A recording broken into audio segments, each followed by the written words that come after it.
So you know all those storms we got this week? Oh, yeah. Well, I think that was just our new friend coming to say hello. Oh, my. You want to find out more? Heck yeah. All right. I'm Vince. I'm Claire. And this is Friends of Legend.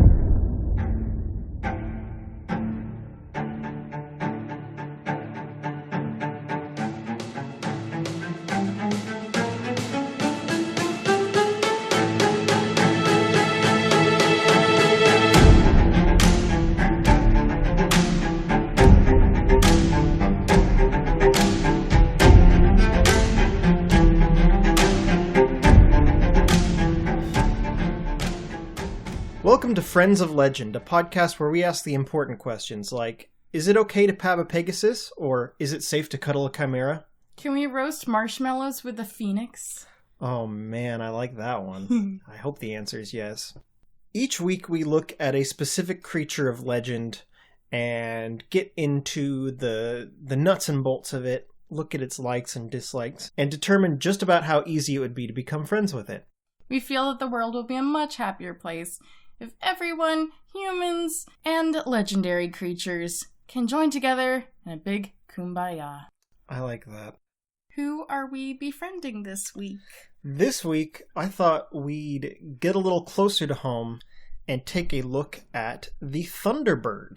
Now, are you familiar at all with the Thunderbird or Thunderbirds? I mean, I've heard of the coffee shop here in Austin named Thunderbird, and the car, of course. It's true. There are a lot of uses of the Thunderbird name, most notably the car made by Ford. I mean, it's a cool name. It sounds very powerful. Certainly, and the Thunderbird does embody a lot of power.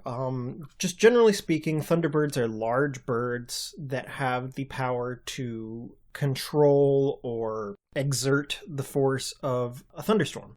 That being, of course, the sound of the thunder, the thunderclap, lightning bolts, heavy rains, even hail, the dark clouds, all of that, the Thunderbird has the ability to summon. And they were first recognized by many cultures of indigenous Americans, each with their own sort of accounts of the creature's behavior. There's a lot of stories of it in the Pacific Northwest, sort of the Great Plains, the Midwest, Great Lakes area of both the US and Canada, even along the Mississippi River, and some parts of the southeast US as well. There are a lot of references to a very large bird or a collection of very large birds that can create or push thunderstorms with their wings and shoot lightning out of their eyes. That's really neat. So have there been a lot of sightings, or is it more people just have faith that these birds are controlling the weather? They seem to interact with people a lot, actually. There's a lot of stories of the Thunderbird coming into a village, usually to do good, protecting people from more sinister creatures, that sort of thing. To give a better description of the physicality of the Thunderbird, it's roughly eagle-shaped, but it's very, very large. Imagine like dragon-sized. Oh my gosh. They've been described as being big enough to pluck whales out of the sea. Whoa! To eat? Yes, to eat. Oh my gosh. And they have very big, robust talons, and their feathers are very vibrantly colored. If you imagine the typical Pacific Northwest totem pole, like in Washington or Alaska or something like that, at the very top there's usually a bird figure that has some blue and red and yellow coloration on it. Yeah. That's the Thunderbird. Okay. Or at least one depiction of the Thunderbird. Sure. They might not even be birds, though, because some people who've found what they thought were Thunderbird bones, those bones actually turned out to have belonged to pterosaurs. Okay. So they might have more of a reptilian quality, too. Depending on how you want to look at it. Perhaps they've evolved. Certainly. It's certainly possible. As far as where they live, Thunderbirds can be found all over the US and in parts of southern Canada. They're best known for living in mountaintops.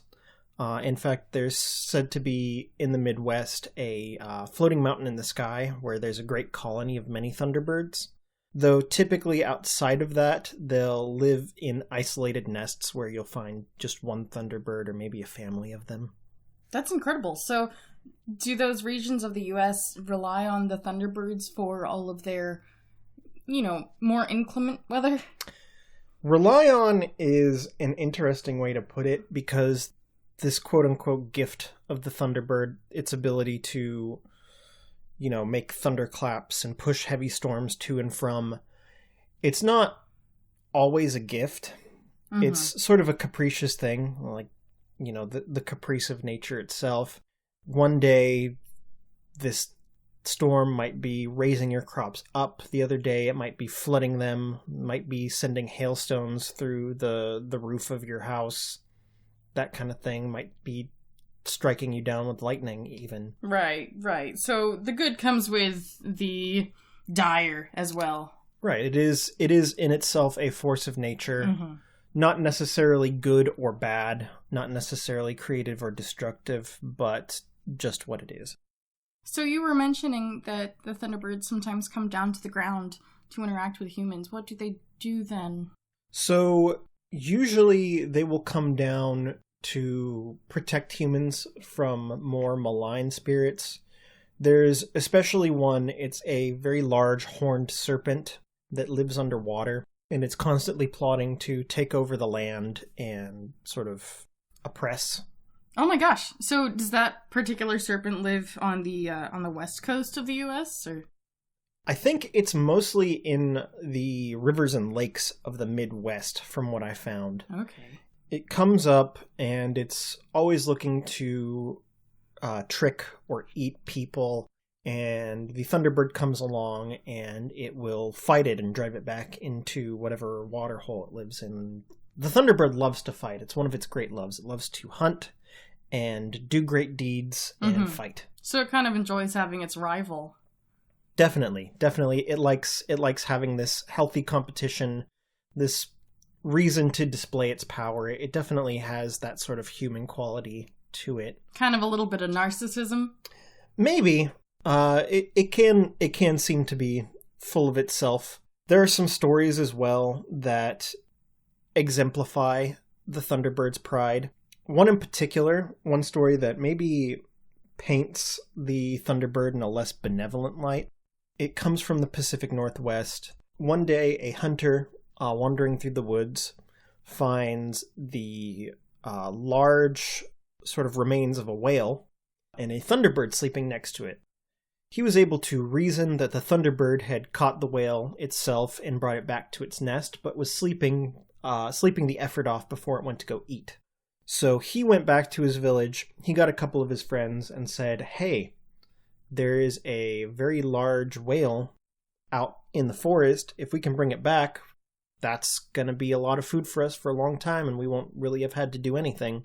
So they go back, and they find the whale, and the Thunderbird's not there at the time. It had flown off or something.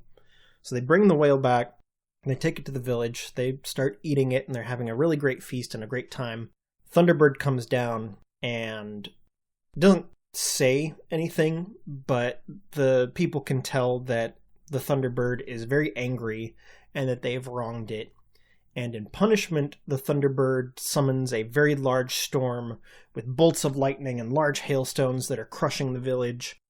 And then the Thunderbird turns everyone to stone. No! So the pride and the food of a Thunderbird are very sacred, and it's important not to besmirch that. I see. I wonder what else they eat besides whales. Well, it wasn't really laid out very clear for me. The whale thing was the most heavily referenced sort of food item for them. But obviously, if you're a Thunderbird living in Wisconsin, you're not going to come across many whales. I saw some stories of the Thunderbird opening up a tree, splitting it in half to get in the insects inside, kind of like a overgrown woodpecker. But it would have to eat a lot of insects. It would have to eat a lot of insects. I imagine that one tree would not be enough in a day. That being said, I could certainly imagine like a Thunderbird swooping down, grabbing a deer or a bison or something. Yeah, maybe even a whole herd of cattle. Perhaps, definitely. A good thing to be wary of if you are a cattle farmer in the Midwest. I'm sure there's a lot of them. So you have mentioned that some of the best ways of getting on the Thunderbird's good side is to, respect its pride, its self-image, to not steal its food. And what else can we do to curry favor with the Thunderbird? Well, in some cases, to get in touch with a Thunderbird may be a lot easier than you'd think. Among the great repertoire of powers that a Thunderbird has, one of its most impressive is that it can shapeshift. No way! And its favorite thing to shapeshift into is the form of a young boy. Huh. Thunderbirds are often known to take the form of a young boy, not to take it from a young boy, but the way they transform is akin to taking a cloak of feathers off. And in fact, in a lot of imagery of the Thunderbird, you'll see it looks like a person inside of a bird. Wow.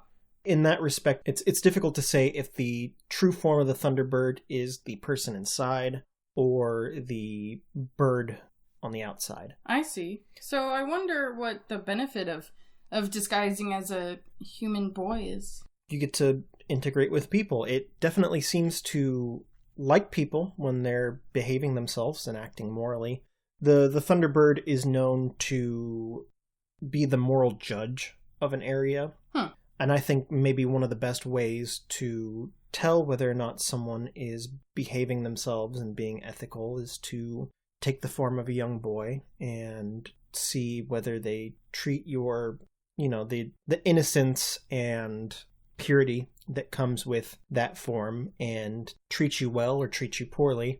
And then you can come back later as a bird and dole out reward or punishment as necessary. Do you want to know how you can tell if a young boy near you is actually a Thunderbird? Yes. Try speaking to it.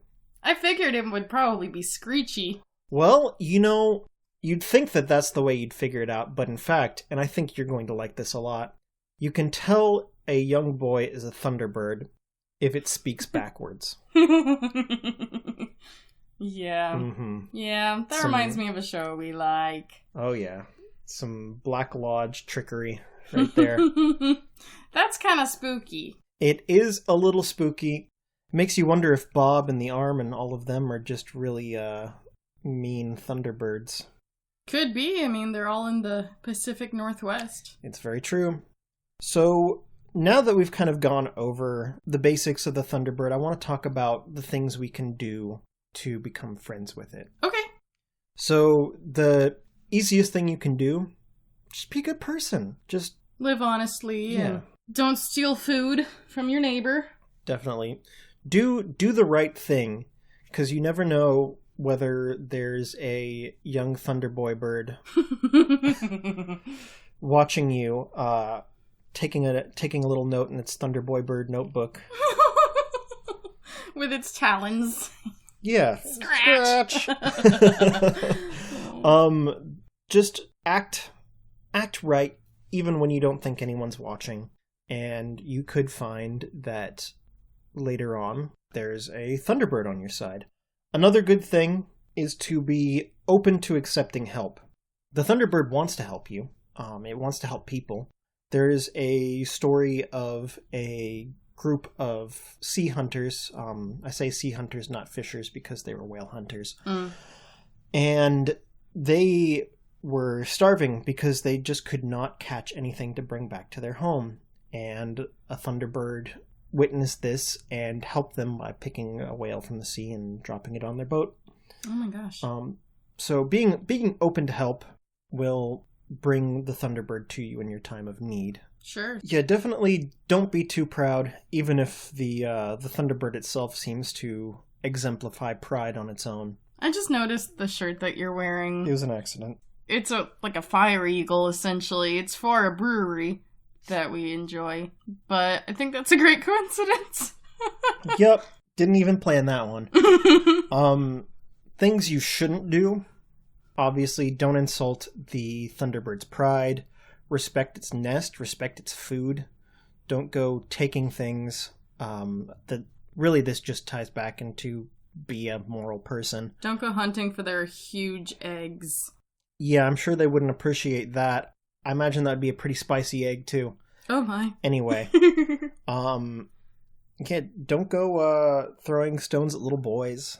That sort of thing. Yikes. Okay, duly noted. And another thing to note, sort of a word of warning, while most Thunderbirds are looking out for the best interest of mankind, there are some, if you'll excuse the pun, bad eggs in the group. There are some that delight in hurting or kidnapping people. There's another story of a young boy who he had become friends with a hawk. He had raised the hawk up from a chick and helped it hunt, and they were great pals. And one day a flock, because I can't really think of a better way to describe them, of bad Thunderbirds, they were specifically noted as bad Thunderbirds. The bad gang. I think it's funny that they were specifically noted as bad Thunderbirds rather than just saying Thunderbirds, indicating that the nature of a Thunderbird typically isn't to be mean, but these ones were bullies. If there wasn't a gang of greasers back in the 50s that were called the Thunderbirds, then they really missed their chance. Oh, I'm sure there were. I almost guarantee it. These bad Thunderbirds, they kidnapped the little boy, and they were trapping him in a cave. And his hawk friend went and found the chief of the bad Thunderbirds and told the chief what they were getting up to, and like a good father figure, he gave him a good scolding and a good thrashing, and he let the boy go. Oh. But back to kind of your reference to greasers, there was another thing I kind of wanted to mention as an aside. The Thunderbird, while not necessarily represented by name, the sort of idea of the Thunderbird does show up a lot in pop culture. Most notably with the Fantastic Beasts and Where to Find Them movie. I believe like the main reason that Newt Scamander went to the US was so he could return a Thunderbird that's right. to its home. Mm-hmm. And then, of course, it wouldn't be a Friends of Legend episode if I didn't mention a Pokemon. Zapdos, the legendary bird Zapdos from Generation 1, is a sort of direct pull of a Thunderbird. That's really cool. It's just a big old spiky Zapburb. So I would love to hear a little bit more about their mountain in the sky. That sounds fascinating. And I wonder if humans are allowed to come visit, or if that's strictly off limits. Thunderbirds only. I wasn't able to find any stories of humans visiting the mountain in the sky. This mountain is described to be in the western sky of the Wisconsin area. It, of course, is floating. It does not have anywhere that you can get to it by land. So I imagine if you were going to go there, you would have to be invited and brought by a Thunderbird to get there. I bet that would be a noisy Thunderbird party if you were invited. Oh yeah, caw, caw. Not to mention the thunderclaps. That too. I can certainly imagine that they'd be a noisy bunch, especially that great airy of Thunderbirds. I bet they're a hoot. That's more of an owl pun. Ooh. I like that hoot. Okay, so thank you so much for the information, and I am very excited to make this new powerful friend.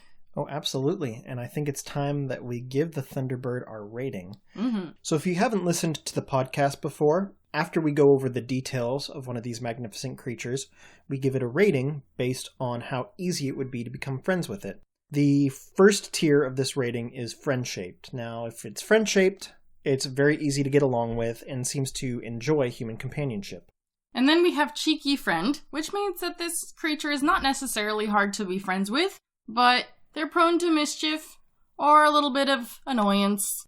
Next up from there is spicy friend. It's harder to safely become friends with. It takes a lot of effort on your part, and before you do and even after you do, it can be a risk to your safety just based on the nature of the creature. Lastly, we have not a friend yet. That means that there are no known instances of human friendship, and they are almost always a risk to get near. They're fairly dangerous beings, but we still want to give them a fighting chance. Well, maybe not a fighting chance. We want a peaceful chance. Mm-hmm. A paving chance. Mm-hmm. So I'm a little torn on this one, actually. I've kind of been oscillating between friend-shaped and spicy friend. I think I'm going to go with spicy friend, though. I would have to agree. I certainly think that the powers that the Thunderbird possesses have the ability to ruin a whole village or more. And I think you definitely want to mind your P's and Q's around the Thunderbird. Definitely. And even if you aren't acting immorally, sometimes the Thunderbird makes a storm that roughs up your crops. Yeah, maybe it's in a bad mood and you can't really help it. Not even if it's in a bad mood. It just creates storms, and sometimes those storms are good and sometimes those storms are bad. But there is no such thing as a perfect friend. So I'd like to thank you all for listening to this podcast. If you liked what you heard, feel free to subscribe to us on whatever podcast service you listen to, or perhaps leave us a review. It helps out a lot. Oh, yeah. And we are all over the internet now. We have our own website. That's friendsoflegend.com. And it's a nice little package where you can find all of our episodes. You can find our socials. We're on Facebook and Twitter. And now we're on YouTube. Our little friend Neep, the gnome, is making YouTube videos now, which is super exciting. So go to friendsoflegend.com. Definitely. And just keep an eye out for us. We release new episodes every Saturday. Indeed. If you have any requests for your favorite Friend of Legend to be spoken about on the show, or if you have any comments or questions, go ahead and send us an email. You can find that on friendsoflegend.com as well. We just really want people to go to our website because I'm really proud of it. Yeah, so thanks so much again. And remember, when it comes to Friends of Legend, charm them. Do not harm them.